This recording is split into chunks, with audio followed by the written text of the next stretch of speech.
ఇది మేడ మీద నుంచి కోసుకొచ్చిన కూర అండి. కొయ్యగూరను గోంగూర అండి. 2 ఆకులు కలిపి వండుతున్నాను నేను. టమాటా వేసి వండుతున్నానండి. ఆయిల్ ఎడెక్కింది. మనం జీలకర్ర ఎండుమిర్చి వేసుకుందాం.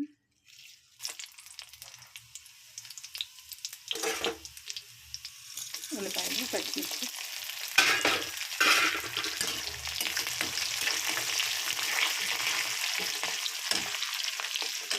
రెండు ఆకులు కలిపి వండుతున్నానండి. టమాటా వేసి చాలా టేస్ట్గా ఉంటుందండి, బాగుంటుంది.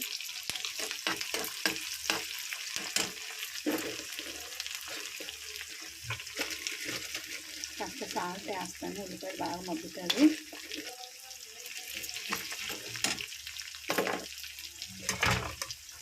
టమాటీలు కూడా వేస్తున్నాను. ఉల్లిపాయలు టమాటీలు కాస్త మగ్గాలి. మగ్గాక మనం ఇది కొయ్యగూరను గోంగూర వేస్తాం. ఉల్లిపాయలు టమాటీ బాగా మగ్గిందండి. ఇప్పుడు మనం కొయ్యగూర గోంగూర కలిపి వేస్తాం.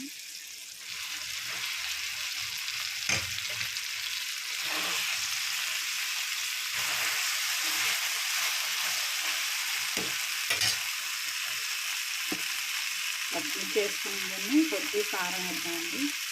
ఆల్రెడీ ఉల్లిపాయలు వేస్తాను, అవి వేస్తానండి. మూత పెడదాం మగ్గుతాయి. కూర అయితే మగ్గిపోయిందండి.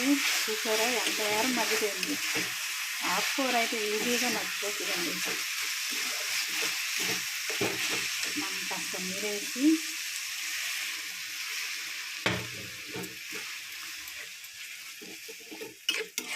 కొయ్యగూర గోంగూర బాగుంటుందండి. పుల్ల పెడదాం. ఒక 10 నిమిషాలు ఉడికాక దించుదామండి. ఓకే, కర్రీ అయితే రెడీ అయిపోయిందండి. చూసారా ఎంత మెత్తగా ఉడికింది. మనం అన్నంలో కలుపుకొని తింటే చాలా బాగుంటుందండి. 2 ఆకులు కలిపి టమాటా వేసుకొని వండుకుంటే చాలా బాగుంటుందండి. పుల్ల పుల్లగా దించేసుకుంటాం.